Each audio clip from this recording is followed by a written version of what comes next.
Então queremos, antes de iniciar o estudo da Palavra de Deus, vamos orar mais uma vez, assentados como estão.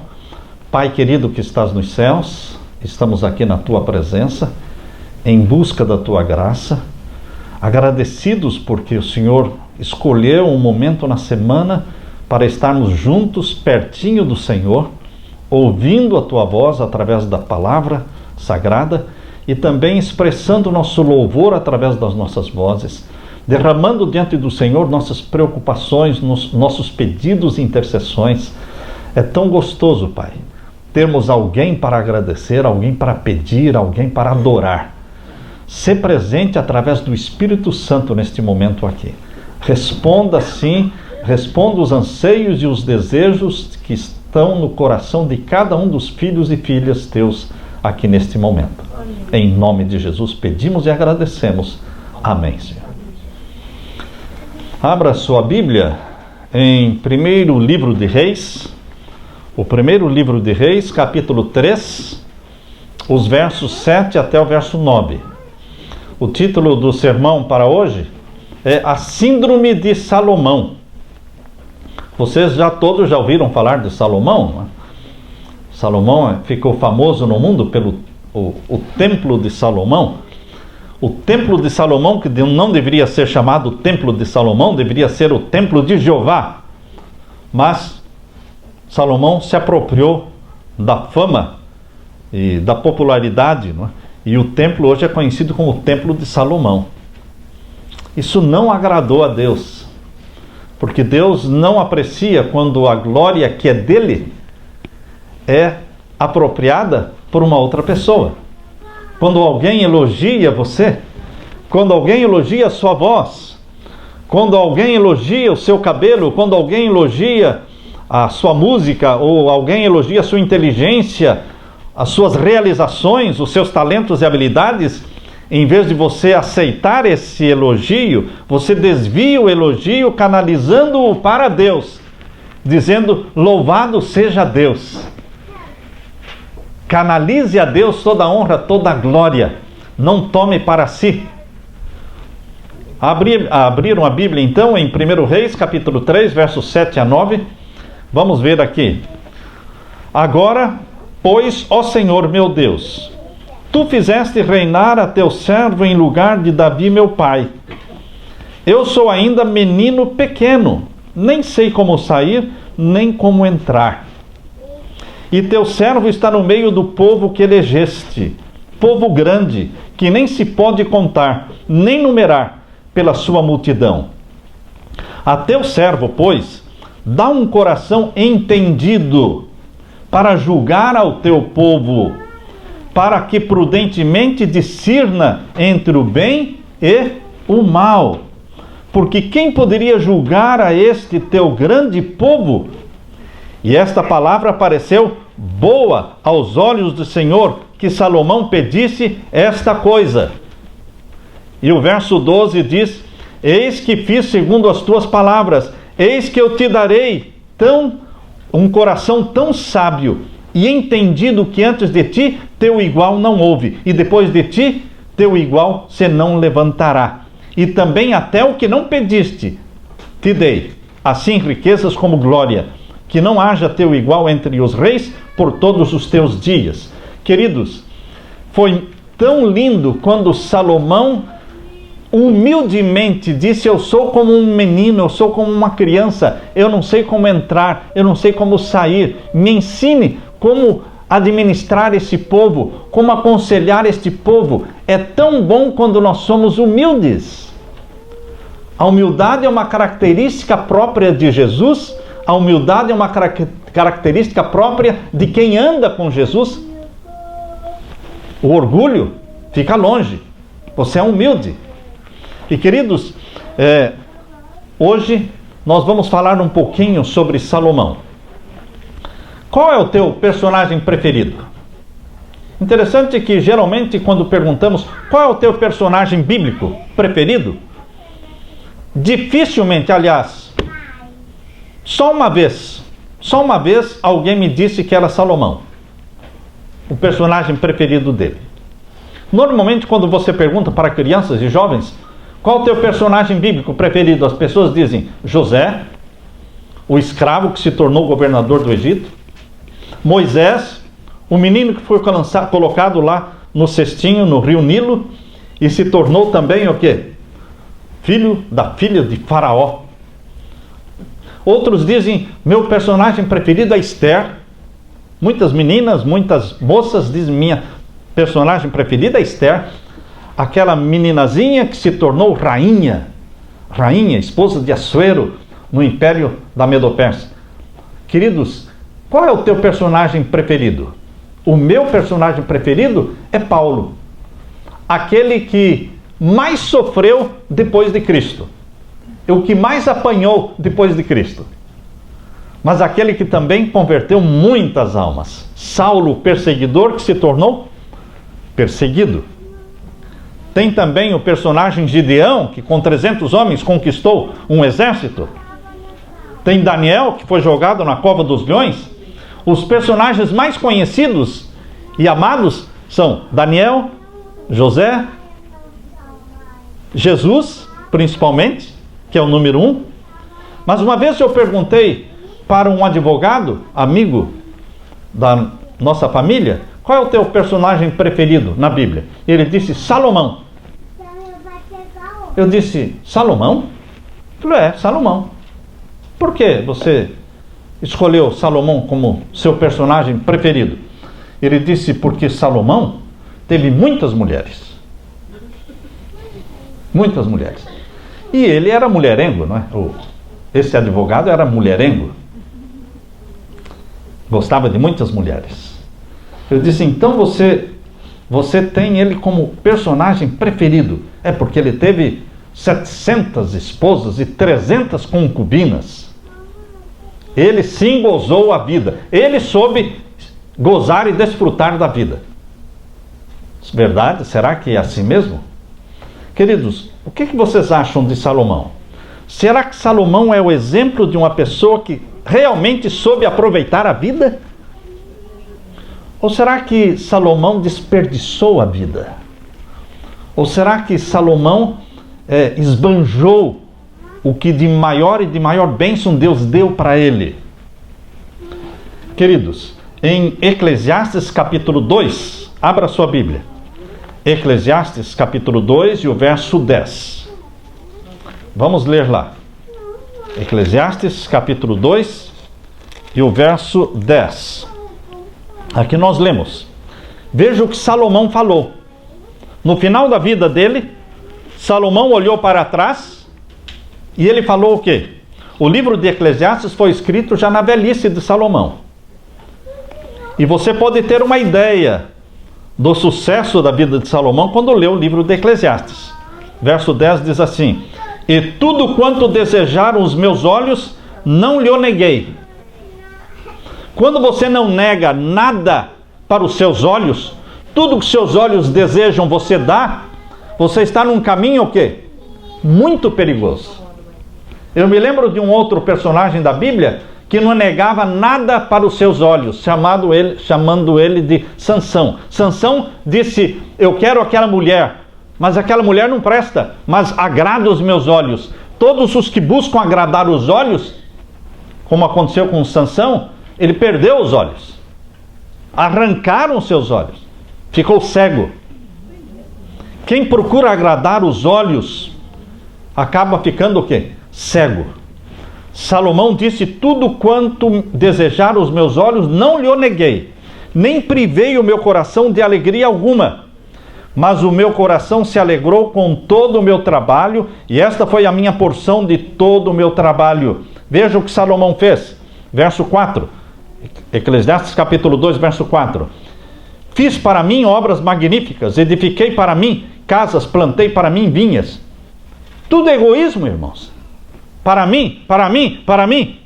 O que mais? Verso 5. Fiz para mim hortas e jardins, plantei neles árvores de toda espécie de fruto. Verso 6. Fiz para mim tanques de águas, para regar com eles o bosque em que reverdeciam as árvores. Verso 7. Adquiri servos e servas, e tive servos nascidos em casa. Também tive grande possessão de vacas e ovelhas, mais do que todos os que houve antes de mim em Jerusalém. Verso 8: amontoei também para mim, para mim, para mim. Estão vendo o egoísmo de alguém que quer tudo para si, se engrandecer, aparecer?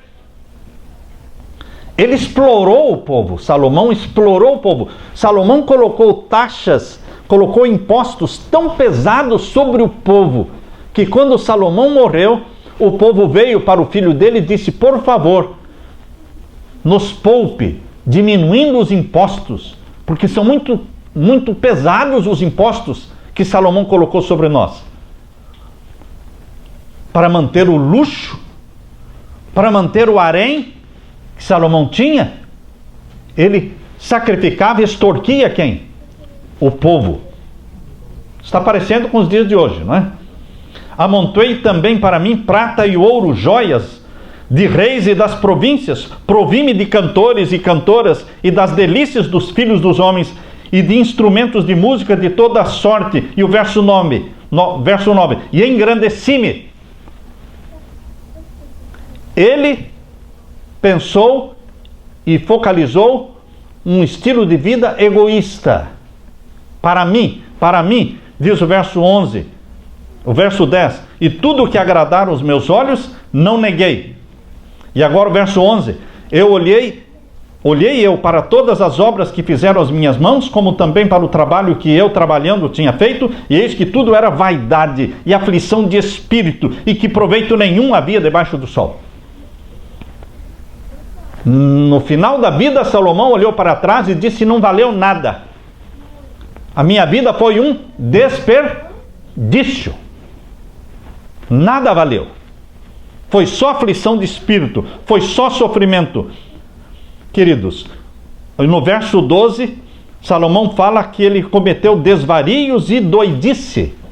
No verso 12, então passei a contemplação da sabedoria e dos desvarios e da doidice. Ele fez loucuras. Queridos, Salomão tinha um lema na vida dele.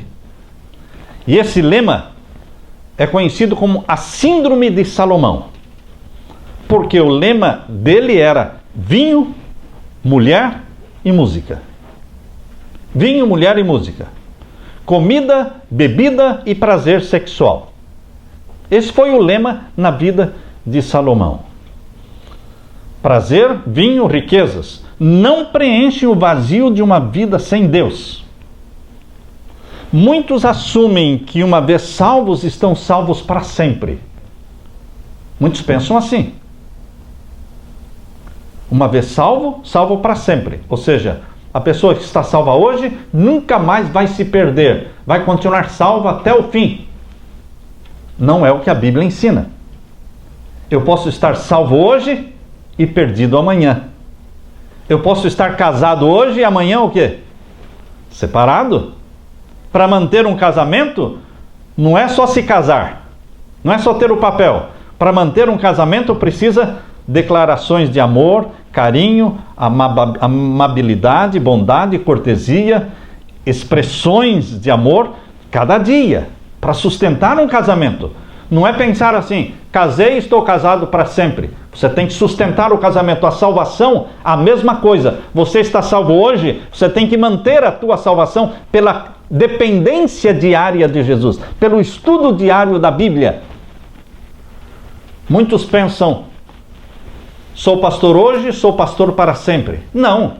Existem dezenas de pastores que caem. Dezenas de pastores que caem, que são pastores hoje e amanhã são pessoas espíritas, pastores que foram para o espiritismo. O próprio rei Saul, ungido do Senhor, terminou os dias no espiritismo, foi para uma sessão espírita com a epitonisa de Endor, pedindo para conversar com o profeta Samuel, que já tinha morrido. Quando eu penso assim, este é o ungido do Senhor, o primeiro rei de Israel, agora numa sessão espírita, sendo que ele mesmo, quando ele era fiel a Deus, ele mandou matar todas as feiticeiras do reino dele. E agora ele mesmo estava buscando uma feiticeira. Queridos, ungido do Senhor hoje não quer dizer ungido para sempre. Fiel a Deus hoje não quer dizer fiel para sempre. Nós temos que Vigiar e orar. Se salvo uma vez, salvo para sempre, por que Jesus disse vigiai e orai? Orai sem cessar, para que não entreis em tentação. Se não existe a possibilidade de se perder, depois que você foi salvo, então por que eu tenho que vigiar e orar? Percebam, a Bíblia diz em 1 João, primeira carta de João, capítulo 5, verso 12, na vida de Salomão está provado de que uma vez fiel a Deus não quer dizer que você vai ser fiel a vida toda. Salomão, ele começou a vida muito bem, irmãos. Não precisava ter um começo mais feliz do que Salomão teve. Foi muito humilde. Eu sou como uma criança.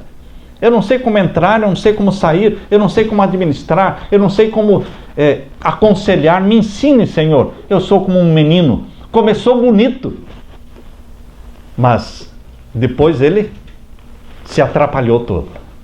Aqui diz, em primeira carta de João, capítulo 5, verso 12, quem tem o Filho de Deus tem a vida, quem não tem o Filho de Deus não tem a vida. Estas coisas vos escrevi, para que saibais que tendes a vida eterna, e para que creiais no nome do Filho de Deus. A vida eterna está em Jesus. Se você e eu permanecemos em Jesus, permanecemos salvos. Se não permanecermos em Jesus, não estaremos salvos, mesmo sendo membros da igreja, mesmo sendo ancião da igreja, mesmo sendo pastor da igreja, mas se não começamos o dia com Jesus, não andamos com Jesus como Enoque andou, não terminamos o dia com Jesus, se não tivermos esta intimidade com Jesus, não estaremos salvos. Os nossos nomes simplesmente estarão como membros da igreja, é só isso, mas não somos membros da família de Deus. Em Hebreus capítulo 6, fala que as pessoas que uma vez estiveram salvas, pessoas que foram agraciadas por Deus pelos dons do Espírito Santo, elas também podem se perder. Abra sua Bíblia em Hebreus capítulo 6. Eu estou dando esta ênfase, queridos, porque é uma ênfase bíblica, porque existe muito pensamento enganoso quanto a isso. Salvo uma vez, salvo para sempre é uma filosofia, é uma maneira de pensar que está infiltrado no meio evangélico. Mas não é o que a Bíblia ensina. Hebreus capítulo 6, e os versos 4 até o verso 6. Leiam comigo. Porque é impossível, veja aí, porque é impossível que os que já uma vez foram iluminados e provaram do dom celestial e se fizeram participantes do Espírito Santo. Está falando aqui de pagãos? Está falando aqui de pessoas que não conheciam Jesus, de ateus? Não. Está falando de pessoas que provaram o dom celestial, conheceram a verdade, aceitaram a Jesus como Salvador. E aqui diz o verso 5, e provaram a boa palavra de Deus, e provaram também o quê? As virtudes do século vindouro. Eles tinham vivo na mente deles a esperança da volta de Jesus, do novo céu e da nova terra. Mas o que aconteceu? O que aconteceu com eles? Se perderam. Se perderam.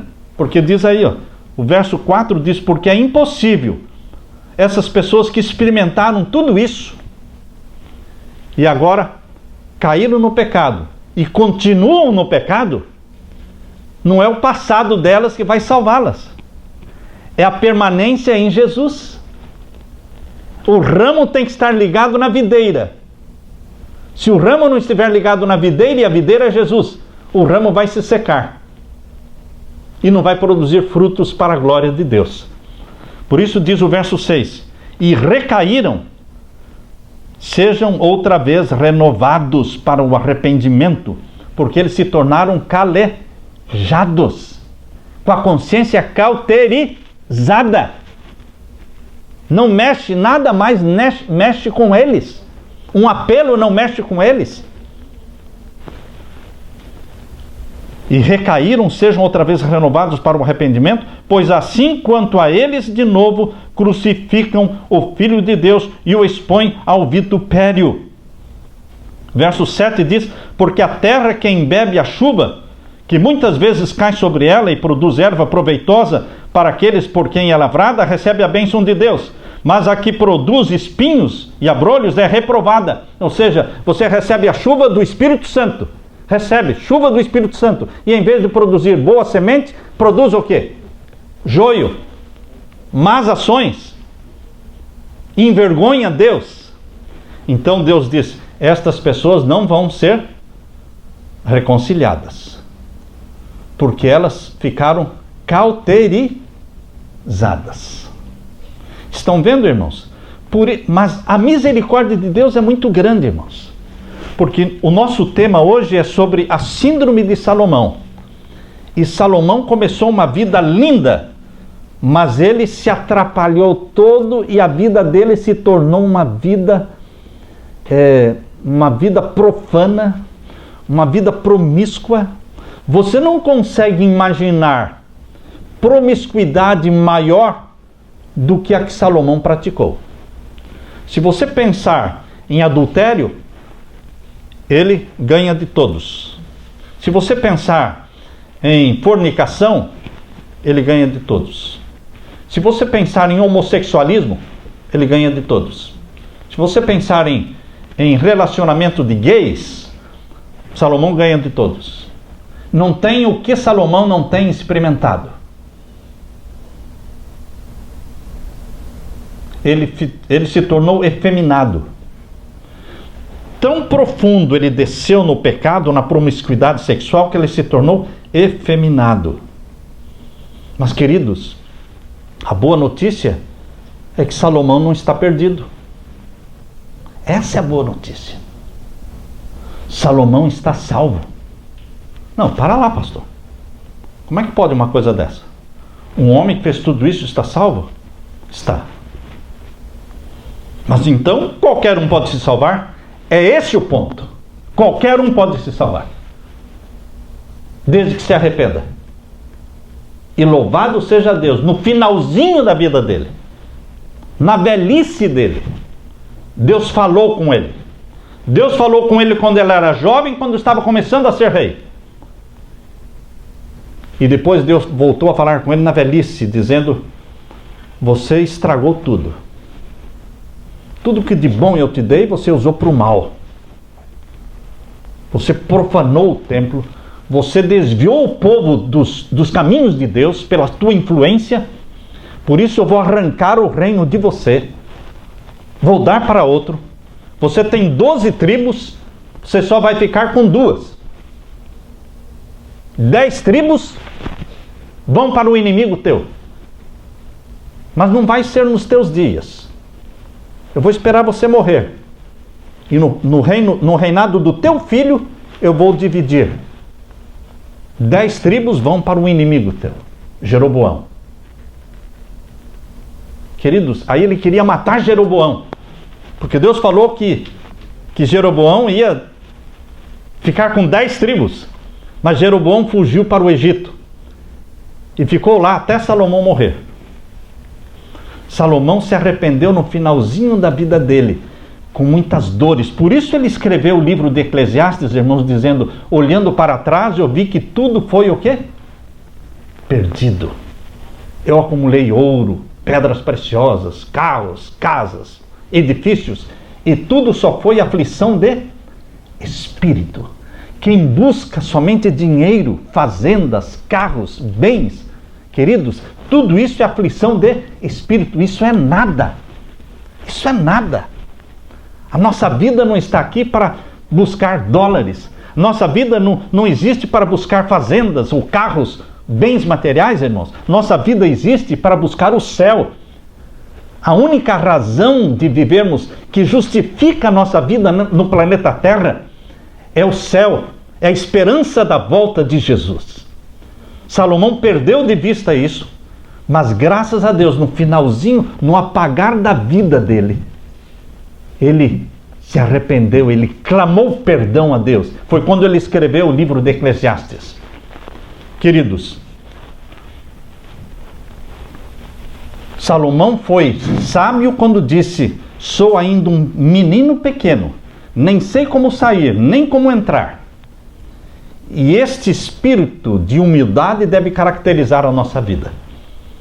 Esse senso de fraqueza, Deus gosta quando você se sente fraco. Esse senso de incapacidade agrada a Deus, porque quando você se sente incapaz, Deus te capacita. Este senso de desconfiança própria agrada a Deus.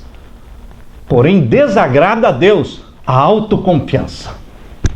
Eu sei o que eu estou falando, eu sei fazer, eu sou o cara para isso. Um cara cheio de autoconfiança. Mas Deus ama aqueles que têm autodesconfiança. Autodesconfiança. Isso que nos prepara para sermos usados por Deus. Sempre devemos permanecer diante de Deus numa atitude humilde de discípulo, de aluno, de aprendiz. A posição que nós ocupamos não dá para nós santidade de caráter. A pessoa não é santa porque é pastor, não. Você pode ser santo como membro da igreja, pode ser santo como diácono, você pode ser santo como ancião, você pode ser santo independente da posição. Não é a posição que dá santidade de caráter. É por honrar a Deus e é por obedecer os mandamentos de Deus que o homem e que a mulher tornam-se verdadeiramente grandes. Aquele que deu para Salomão o espírito de sabedoria e discernimento está desejoso de repartir com você as mesmas bênçãos hoje. Abra sua Bíblia em Tiago, capítulo 1. Tiago, capítulo 1 e o verso 5. Tiago, capítulo 1 e o verso 5. Veja o que a palavra de Deus fala sobre quem tem falta de sabedoria, quem precisa de inteligência, peça a quem? Tiago, capítulo 1 e o verso 5. Aqui nós lemos: Se algum de vós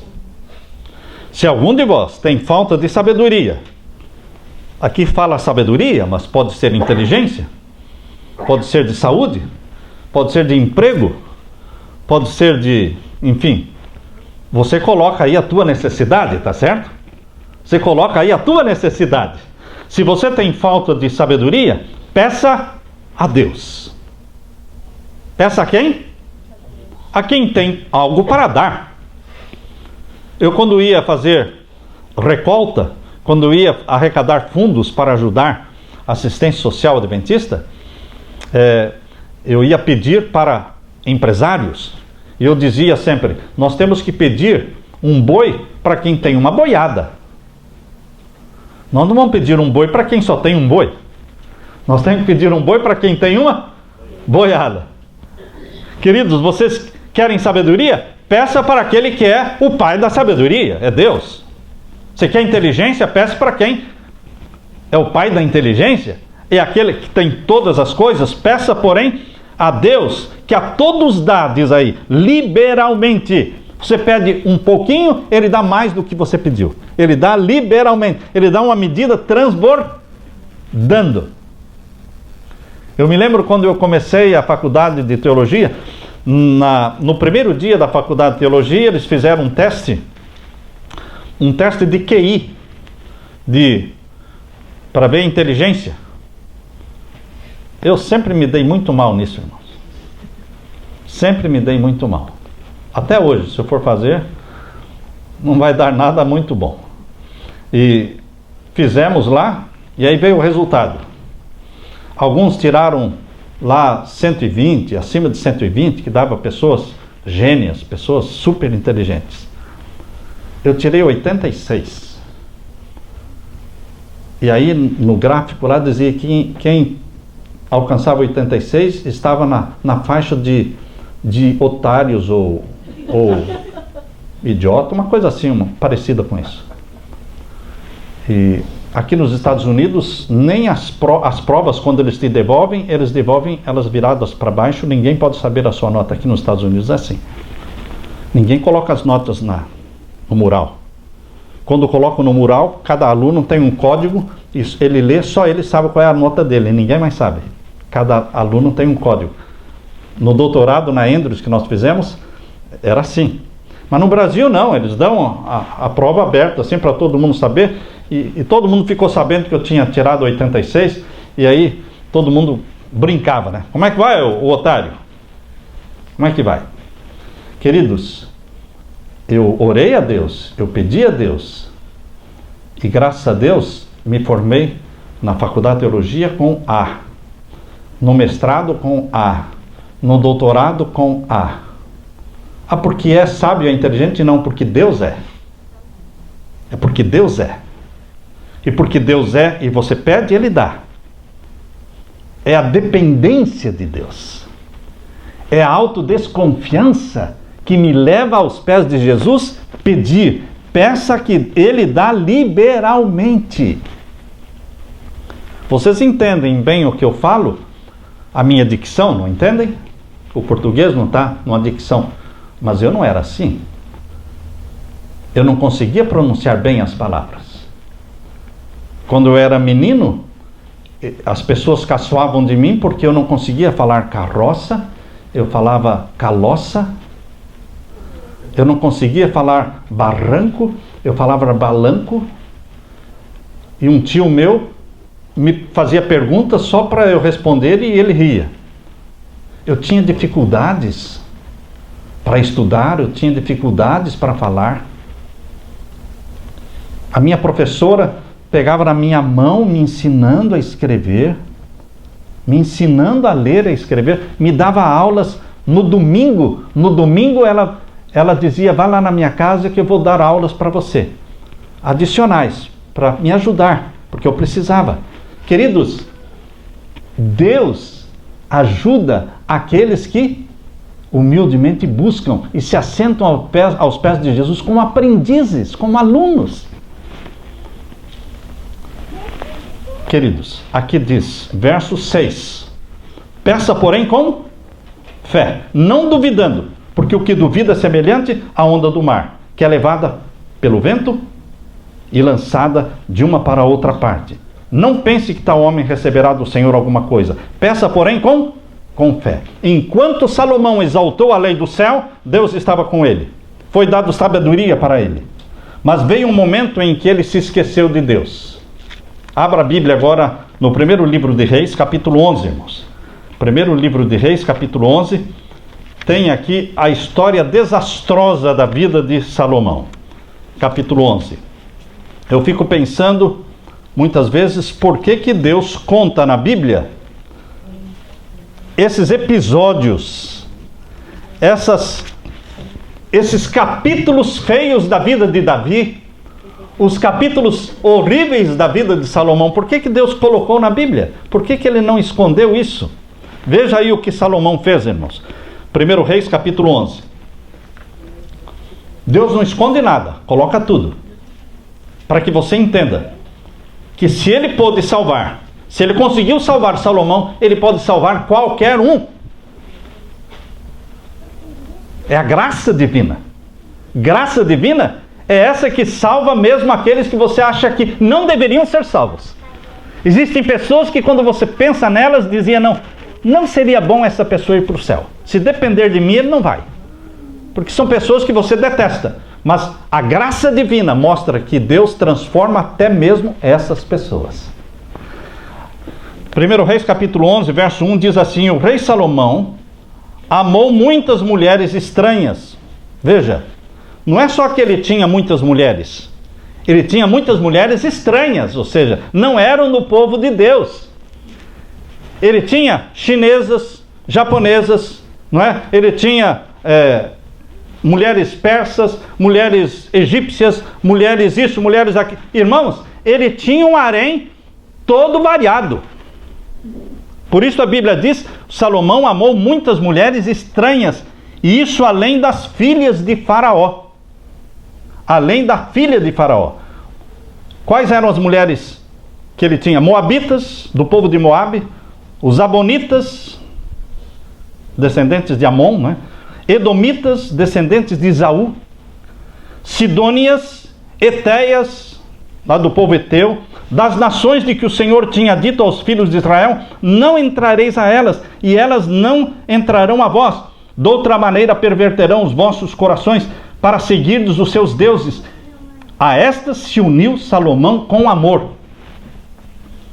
Salomão falou, quais as mulheres que Deus disse que não eram para casar? Essas. Então, me traga uma de lá, me traga uma de lá, eu vou casar com elas. Exatamente o contrário. Teimoso, não é? Teimoso.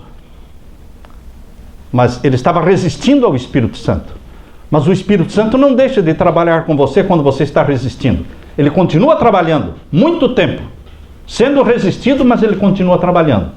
E graças a Deus, muitos se arrependem. Aleluia por isso. Aleluia. E o verso 3. Tinha 700 mulheres, princesas, e 300 concubinas. Então, na vida de Salomão não tinha momento boring. Não. Quando ele estava chateado com essa, ele ia para aquela, para ela. Eram 1000, irmãos. 700 mulheres e mais 300 concubinas. E aqui diz o verso 3: e suas mulheres lhe perverteram o seu coração. Ele era um santo homem de Deus. Ele era humilde, dirigido pelo Espírito Santo. Mas ele foi pervertido. Porque sucedeu, diz o verso 4, que no tempo da velhice de Salomão, suas mulheres lhe perverteram o seu coração para seguir outros deuses. E o seu coração não era perfeito para com o Senhor seu Deus, como o coração de Davi seu pai.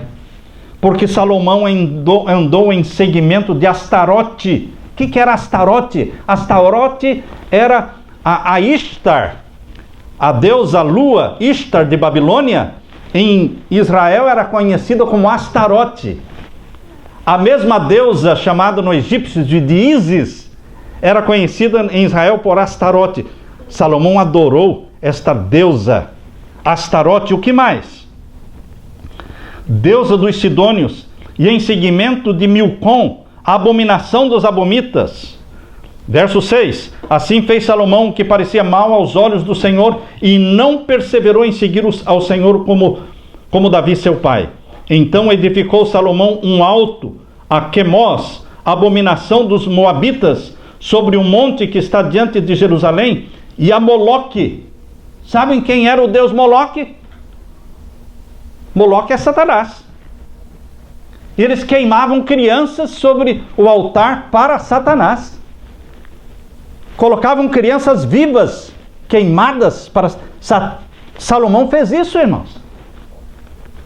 Queimando crianças para Satanás. Ele virou um satanista. Há esperança para um satanista?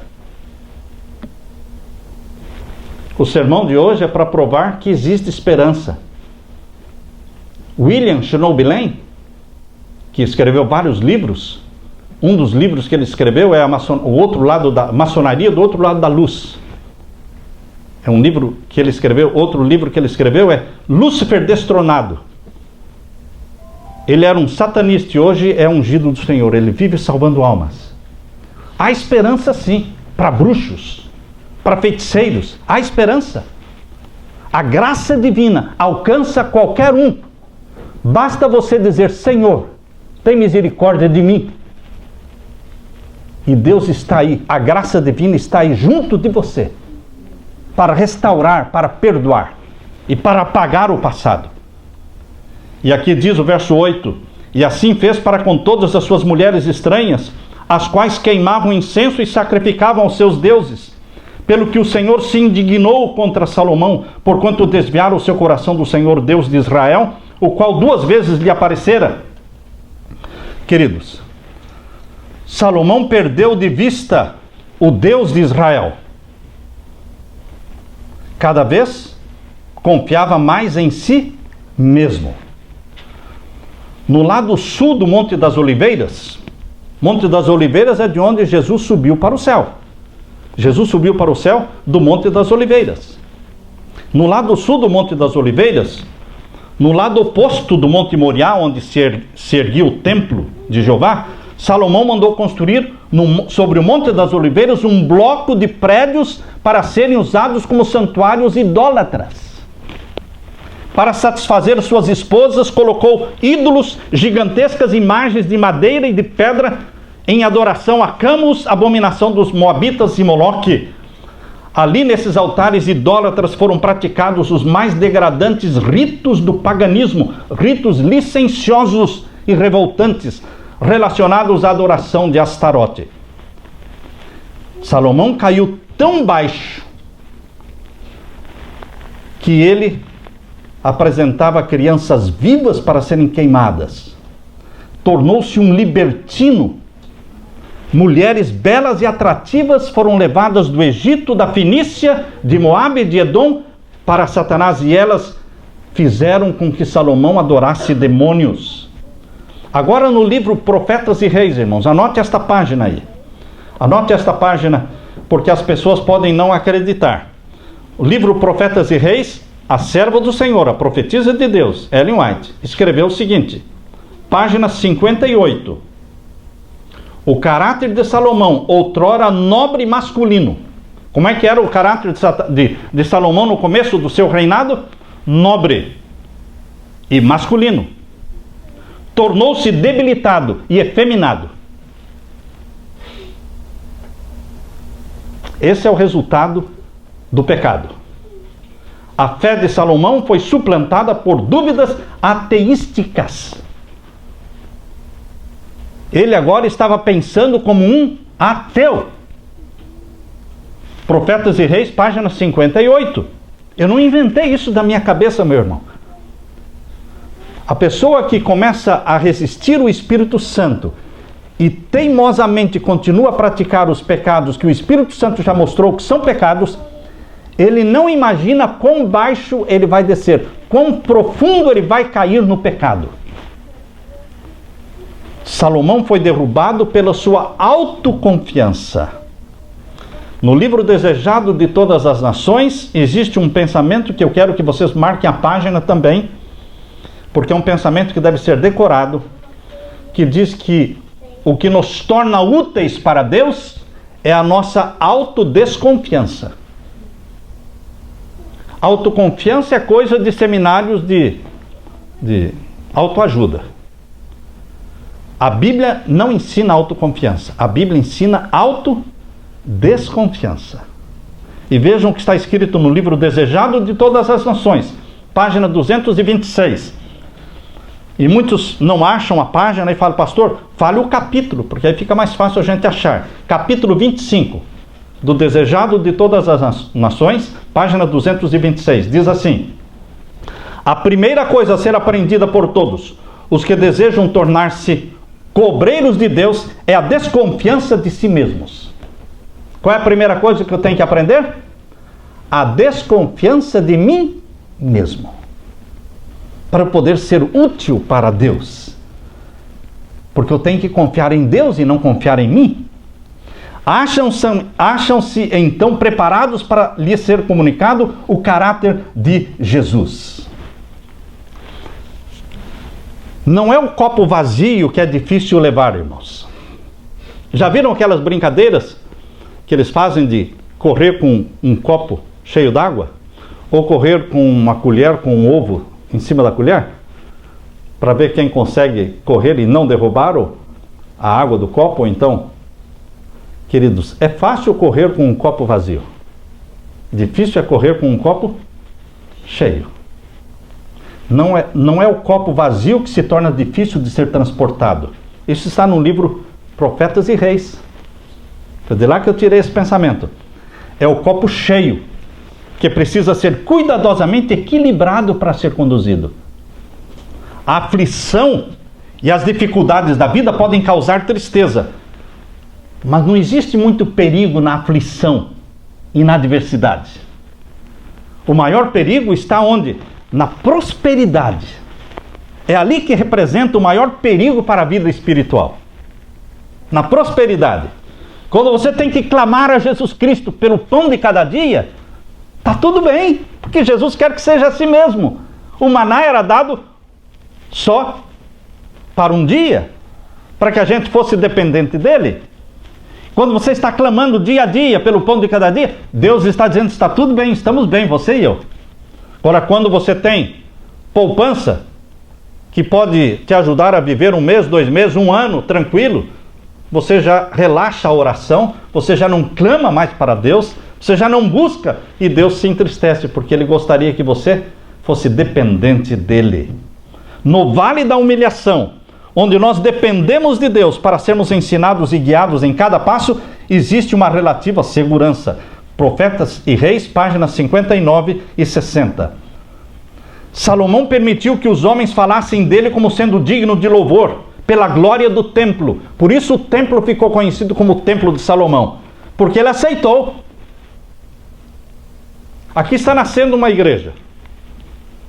Agora imaginem se as pessoas começam a falar: essa é a igreja do pastor Samuel, ou essa é a igreja do Gilberto, ou essa é a igreja do... Não, irmãos, essa é a igreja de Deus.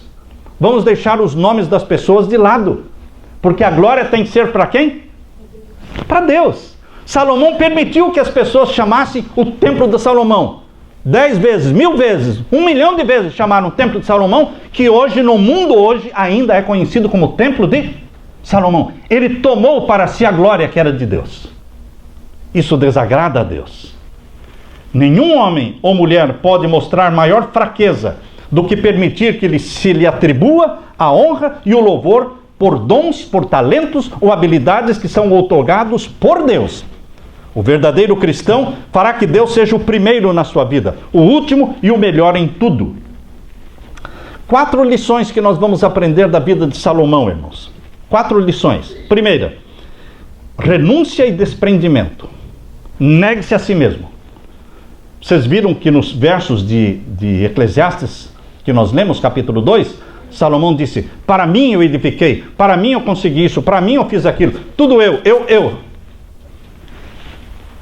A primeira lição que nós temos que aprender é: negue-se a si mesmo. Tire o eu do trono. Coloque o eu na cruz e coloque Jesus no trono. Porque todos os corações têm um trono e têm uma cruz. E o sucesso da sua vida espiritual depende de quem vai estar no trono e quem vai estar na cruz. Coloque o eu na cruz e coloque Jesus no trono. Ele é o Senhor da sua vida. A Ele toda a glória. Negue-se a si mesmo. Essa é a primeira lição. A segunda lição: autodesconfiança. Eu tenho que desconfiar de mim mesmo. Não ficar desconfiando de todo mundo. Não, desconfie de você. Porque se você se perder, é culpa de quem? Você vai chegar para Deus e falar: eu me perdi, mas a culpa é do fulano. Não, Deus vai falar: a culpa é sua. Eu te dei livre-arbítrio, liberdade de escolha. Você escolheu. Autodesconfiança é a segunda lição. Terceira lição: confiança em Deus somente. E a quarta lição, irmãos: o poder da influência. O que quer dizer poder da influência? Quer dizer que você não pode guardar os pecados seus para você mesmo. Não, eu sou dono do meu nariz, eu estou fazendo isso, mas isso é um problema meu. Você já ouviu alguém falando assim? Isso é um problema meu. Eu quero fazer assim, eu quero me separar, eu quero fazer isso, eu quero fazer aquilo. Companheiro, mas e a família? E os filhos? Não, escuta, isso é um problema meu. Se alguém for prejudicado, sou eu que sou. Você não é só você. Acã, quando morreu, não morreu sozinho? Lembra da história de Acã? Ele não morreu sozinho. Quem mais morreu? A esposa e os filhos. Lembra do Amã, que construiu uma forca para enforcar Mardoqueu? E aí foi Amã enforcado na forca, mas ele não foi enforcado sozinho, foi a mulher e os filhos também. Queridos, nós não podemos colocar os nossos pecados dentro de uma garrafa, colocar uma rolha, tampar e falar: os pecados meus eu guardo para mim mesmo. Não, os seus pecados vão influenciar e atrapalhar e danificar a vida daqueles que vivem ao seu redor, a sua esposa, os seus filhos, os seus pais. É o poder da influência. Lembre-se que Salomão, no finalzinho da vida, ele se arrependeu e pediu perdão. Mas os efeitos maléficos da conduta imoral de Salomão permanecem até hoje. Por isso aquele advogado disse: o meu personagem preferido é Salomão. Porque ele se achava o tal, porque ele era mulherengo e ele se encontrou em Salomão, que também era mulherengo. Ou seja, a influência maléfica de Salomão continua até hoje, irmãos. Ele se arrependeu. Mas a influência dele continua sendo o quê? Negativa. Negativa. A única salvaguarda, irmãos, para jovens e para velhos, casados e solteiros, está em vigiar e orar. Vigiar e orar. Nós temos um plano de jejuns semanais. Alguém pode dizer: puxa, pastor, o senhor tem que jejuar toda semana? Sim. Então o senhor tem muitos problemas, não é? É para não ter os problemas.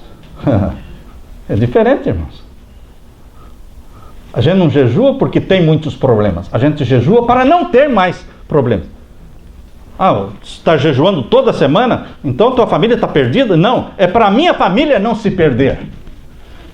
Você anda na frente. Você não pode andar atrás do diabo. Você tem que andar na frente. Então, queridos, velhos e jovens, nós temos que vigiar e orar.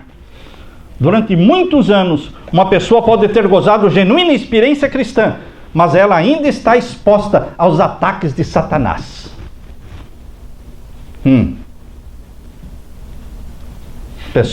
A velhice não é sinônimo de santidade, irmãos.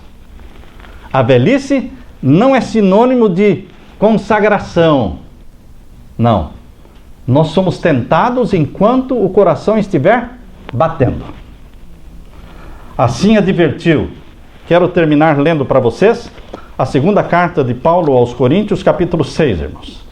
A segunda carta de Paulo aos Coríntios, capítulo 6, e os versos 14 a 18. Segunda carta de Paulo aos Coríntios, capítulo 6, versos 14 a 18. O pecado de Salomão foi o jugo desigual.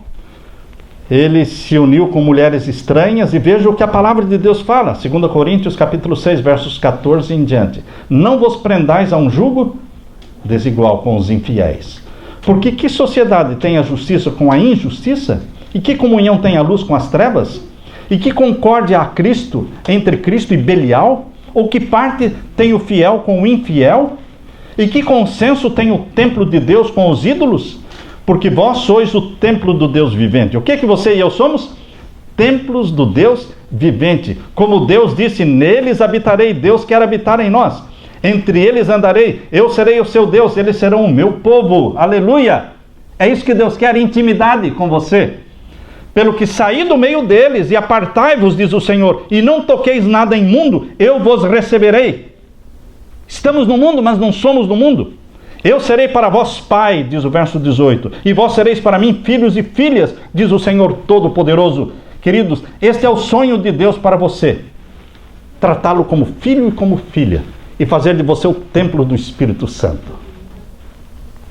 Que Deus nos ajude a aprender as lições que vieram da vida de Salomão, e que Deus nos dê a humildade de aprendiz aos pés de Jesus.